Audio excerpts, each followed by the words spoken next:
একটা গাড়ি লোড করতে এত টাইম লাগে? তাহলে লোড কর, এটা লোড দিয়ে আরেকটা গাড়ি লোড দিতে হবে। সকাল থেকে লোড দিছি, এটার পর আমরা আর কাজ করতে পারবো না। ও ঠিকই বলছে, আমাদের জীবন নাকি। লোড দিতে পারবি না মানে? এই মালগুলো বিক্রিতে আছে, আজকে লোড করতে হবে। ঠিক আছে, কিরে কাজ করতে পারবি তো? হ্যাঁ, পারতে তো হবেই। চ কিরে শাইন, কি হলো? অনেকটাই তো পাকিয়ে গেছে রে, চ ম্যানেজারের কাছে। দাদা, শাইনে অনেকটা পাকিয়ে গেছে, ওকে এক্ষুনি হসপিটাল নিয়ে যেতে হবে। একটু পা কেটে গেছে, আবার হসপিটালে নিয়ে যেতে হবে। এই গামছা দিয়ে পাটা বেঁধে দিগা, আর তোরা গাড়ি লোড দিগা, পরে লিগালেই হবে। কি হয়েছে শাইনের? পা তো রক্ত ভেসে যাচ্ছে, তাড়াতাড়ি শাইনকে গাড়িতে তুলুন।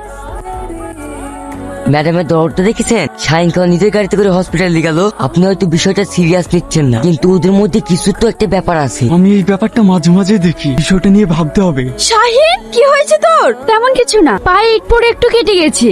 এত করে বলি একটু দেখে শুনে কাজ করতে। মা, তুমি চিন্তা করো না, আমার তেমন কিছু হয়নি, এই সামান্য একটু কেটে গেছে। মাসিমা, এই ওষুধগুলো টাইম মতো খাই দেবে, আর তুমি এখন রেস্টে থাকো। এখন কিন্তু কাজে টাজে যাবে না। কিন্তু কাজে না গেলে? তোমার কোনো চিন্তা নাই মাসিমা, এটা আপনি রাখেন, আমি আবার পরে আসবো। এই শ্রাবণী, কোথায় গেছিলি? শাহিনকে হসপিটালে নিয়ে গেছিলাম। সামান্য একটা কাজের লোককে তুই কেন হসপিটালে গেছিলি? আর কোনো লোক ছিল না? কয় টাকা দিলে তো ওরা নিজে থেকে ইচ্ছে করে নিত। তা হয় না বাবা, একজন শ্রমিকের পাকেটে চটফট করবে আর আমি দাঁড়িয়ে দাঁড়িয়ে তামাশা দেখবো? কি হয় না হয় সেটাকে তোর কাছ থেকে আমাকে শিখতে হবে। গরিব দেখে তো তুমি মানুষই মনে করো না, তুমি পয়সার অহং করে অন্ধ হয়ে গেছো। ওই গরিবের রক্ত ঘামানি পরিশ্রমে তোমার এই অট্টালিকা। তুমি অন্য কিছু ভাবো আর না ভাবো, তো তুই শ্রমিকদের কথা ভেবো।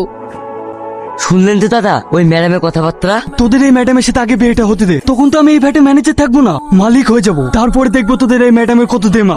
আপনি ওর একসাথেই থাকে, আপনার স্বপ্ন আর কোনোদিনই পূরণ হবে না। চুপ। আমার যে আইডিয়া, তোলে তোলে শাইনের সাথে ম্যাডামের পিড়ি, না হলে এত ভালোবাসবে কেনে? কথাটা তুই মন্দ বলিসনি। কাল শাইনকে আমার সাথে একটু নদীর ধারে দেখা করতে বলিস তো। কেন রে? জানিস আমি শাইনকে মনে মনে অনেক ভালোবেসে ফেলেছি, বারবার শুধু ওর কথাই মনে পড়ছে।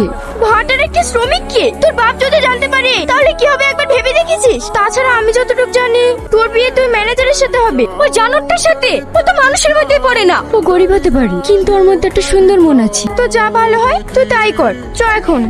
তা কি করে হয়? আমার জন্য তোমার জীবনটা কেন নষ্ট করছো? কেন? ভালোবাসলে কি কারোর আবার জীবন নষ্ট হয় নাকি? কিন্তু তোমরা তো ভীষণ বড় লোক, আর আমি তোমাদের ভাটার সামান্য একজন শ্রমিক। শ্রমিকের সঙ্গে মালিকের ভালোবাসা কোনোদিনই হয় না, আর আমাদের ভালোবাসা তোমার বাবা কোনোদিনই মেনে নেবে না।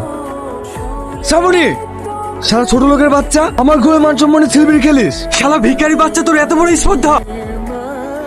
আর কোনো দোষ নেই। চুপ, ওকে মেরে নদীতে ভাসিয়ে দে। তুই চ আমার সঙ্গে। আজ থেকে তোর বাড়ি বাইরে যাওয়া বন্ধ। যত তাড়াতাড়ি সম্ভব আমি তোমাদের বিয়েটা সেরে ফেলতে চাই। আমার কোনো আপত্তি নেই, বলেন আমাকে কি করতে হবে। বিশুকে সঙ্গে করে কেনাকাটাটা সেরে নিও। আপনার কোনো চিন্তা নেই স্যার, আমি সব ব্যবস্থা করে দিচ্ছি।